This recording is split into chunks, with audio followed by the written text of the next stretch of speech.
Welcome back to another explainer, everyone. Today, we're doing a total teardown of a highly charged, right-leaning political broadcast. We are going to decode the exact strategies, the narratives, and those wild, abrupt tonal shifts they use to hook your attention. By strictly unpacking the source material, we'll see exactly how a single show weaves global elections, targeted political attacks, and even reality TV gossip into one completely cohesive worldview. Now, to make sense of a broadcast that literally jumps from geopolitical elections straight to reality TV stars, we've broken this explainer down into 5 distinct sections. We'll start with a global political shift, move on to the UK Labour crisis, hit the Hall of Shame, check out their praise of conservative figures, and finally end with royal and celebrity gossip. All right, let's jump right into Section 1, a global political shift, or as they frame it, the conservative tsunami. Right out of the gate, the hosts establish their opening thesis and listen to the aggressive language they use here. The warped far-left ideology is dying around the world, and the tsunami of conservatism is on. This highly colorful, really aggressive rhetoric deliberately sets the stage. It primes the viewer to look at complex global issues, things like mass migration and border policies, as this massive, unstoppable ideological victory. And to back up that tsunami claim, the broadcast fires off a total barrage of data points. They point right to the European Parliament elections. You've got France's National Rally securing 33%, Austria's Freedom Party at 29%, and Germany's FAD doubling to 21%. Then, they rapidly weave in the Cheta Party in Portugal winning 60 seats, regional wins by one nation in Australia, and even Donald Trump's border policies. They're basically connecting all these disparate global dots to create numerical proof for their overarching narrative. That brings us to Section 2, UK Labour's leadership crisis, and what they're calling the chaos narrative.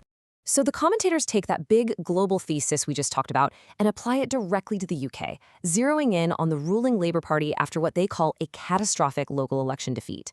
They create this incredibly stark juxtaposition. On one side, Prime Minister Keir Starmer is relentlessly attacked. They frame him as hapless, a dictator in high heels, and the literal embodiment of chaos, as he loses 1,400 council seats and faces a leadership challenge from backbencher Catherine West. But then on the flip side, you have Reform UK's Nigel Farage, who gained 1,400 seats. He's framed as leading a historic shift and successfully winning over traditional working-class Labour areas. To really drive this home, guest commentator Samara Gill delivers this direct hit. "I've got something to say to Starmer. You are the chaos." The broadcast essentially characterizes the current UK government as a hostage situation.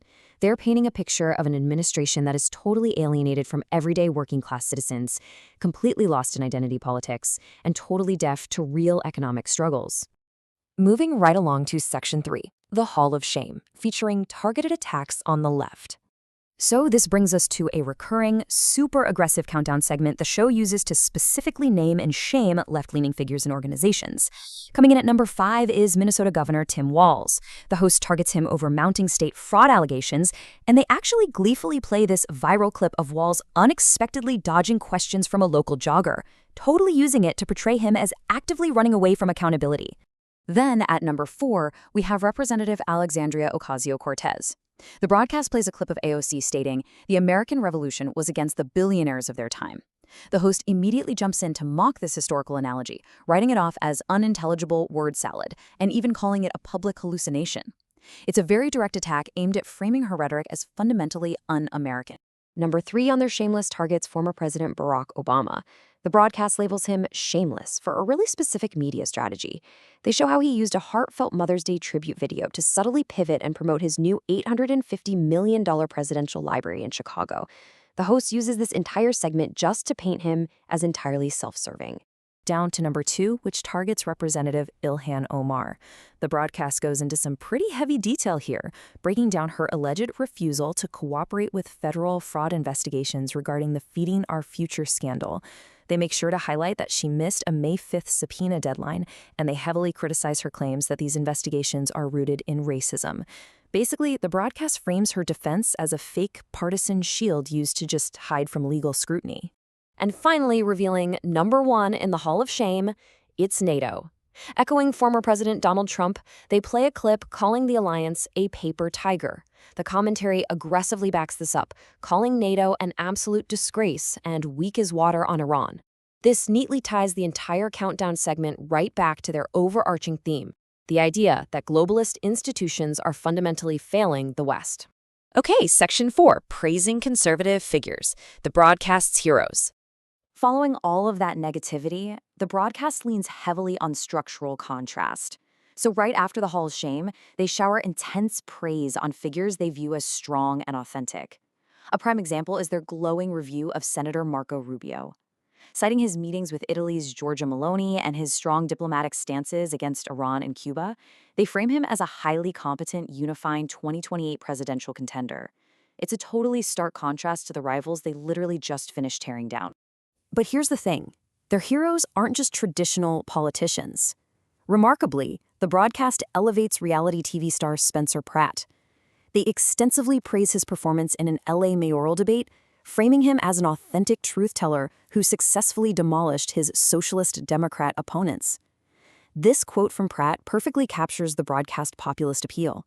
They are prioritizing perceived authenticity and bluntness way over traditional political polish. Which tees up Section 5, royal and celebrity gossip, the tabloid pivot. This is where we see a truly jarring tonal shift. We are moving abruptly from hard global politics straight into extreme royal family sensationalism. The commentators air a highly detailed list of grievances against Prince Harry and Meghan Markle. They repeat allegations of Meghan being a dictator in high heels, highlight that their Archewell charity lost 19 staff members in just 2 years, and accuse them of operating cash-for-wear schemes in Australia. The whole segment frames them as desperate gig economy royals who are just coasting on their titles for pure profit. And to close out the show, they make their most bizarre and sensational claim yet. They dive deep into a rumored 2004 to 2008 friends with benefits relationship between British royals Sarah Ferguson and Sean Diddy Combs. They discuss claims of luxury yacht parties and even assert that Diddy's unforgivable fragrance was allegedly inspired by her. Talk about an incredibly wild pivot from their opening geopolitical analysis. So what does this all mean? We've seen how this deliberate editorial strategy seamlessly transitions from mapping a tsunami of conservatism across Europe straight to dissecting reality TV stars and royal tabloid rumors. It really makes you wonder, how does blending hard political ideology with extreme tabloid gossip shape our modern media consumption? Does mixing serious geopolitical analysis with celebrity sensationalism dilute our understanding of the news? Or does it simply make political ideology more entertaining and accessible to a wider audience? It's definitely a strategy worth keeping an eye on. Thanks for joining me on this explainer, and I'll catch you in the next one.